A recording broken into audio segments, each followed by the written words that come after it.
Revolusi Prancis 1789 sampai 1799. Poin pertama, latar belakang lahirnya Revolusi Prancis. Revolusi Prancis adalah masa dalam sejarah Prancis yang berlangsung antara tahun 1789 dan 1799, ketika para demokrat dan pendukung republikanisme menjatuhkan monarki absolut di Prancis yang saat itu diperintah oleh Raja Louis XVI.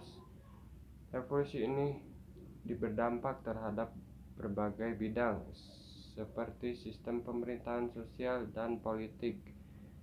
Peristiwa ini telah mengakibatkan jatuhnya sistem pemerintahan monarki absolut. Meski berlangsung di Prancis, slogan revolusi ini yaitu Liberté, Égalité, dan Fraternité, yang berarti kebebasan, kesetaraan, dan persaudaraan, telah menginspirasi banyak negara di lain Eropa, Asia, serta Afrika.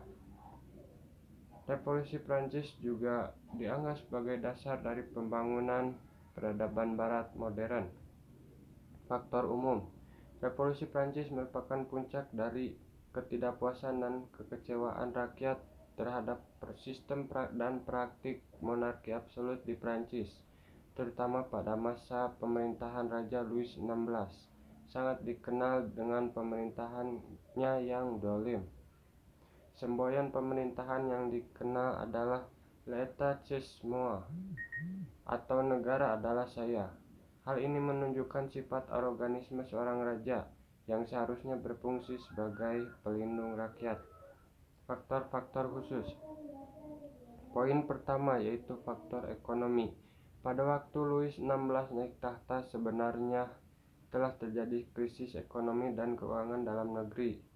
Penyebabnya adalah gagal panen selama beberapa tahun, serta wabah penyakit yang menimpa ternak-ternak petani yang diikuti kenaikan harga bahan makanan pokok pada Mei 1776.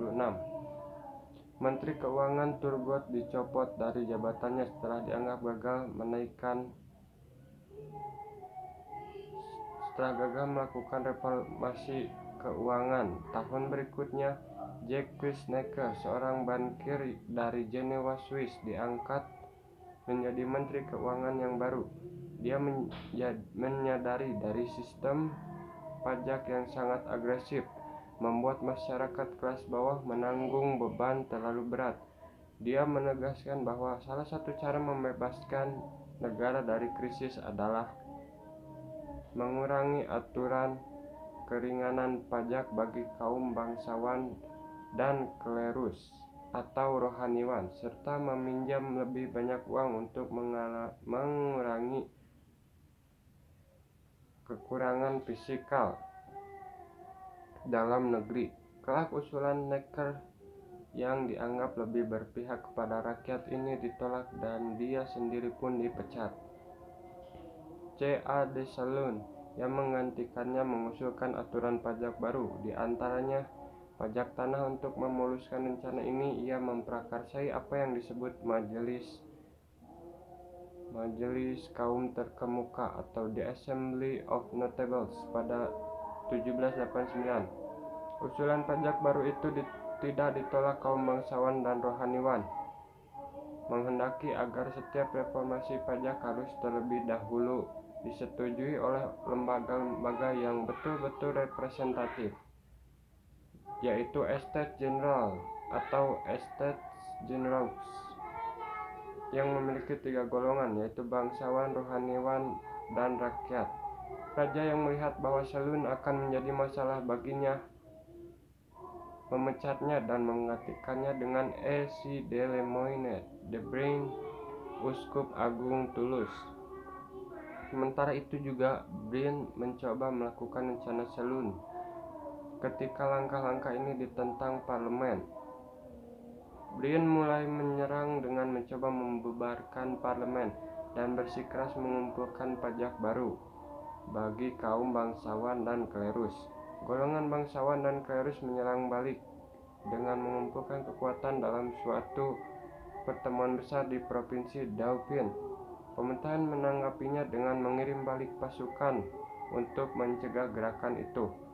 Pemerintah akhirnya berkompromi dengan menyelenggarakan apa yang disebut Majelis Fizil pada 21 Juli 1788, pertemuan yang dihadiri perwakilan kebangsaan, rohani, dan kaum borjuis atau kelas menengah. Ini menghasilkan 3 resolusi, yaitu sebagai berikut. Poin pertama, yaitu segera diadakannya Estate General.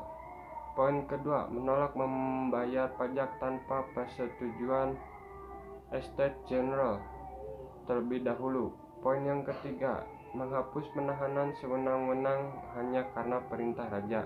Pada bulan Mei 1789, raja mengumumkan dihidupkan kembali The Estate General. Ini merupakan perwakilan dari 3 golongan dalam masyarakat, yakni golongan bangsawan, klerus, dan rakyat jelata. Keberadaan golongan-golongan juga menunjukkan sistem stratifikasi sosial feodal yang terdapat di Prancis ketika itu. Sementara itu, pada saat yang sama Necker diangkat kembali sebagai Menteri Keuangan.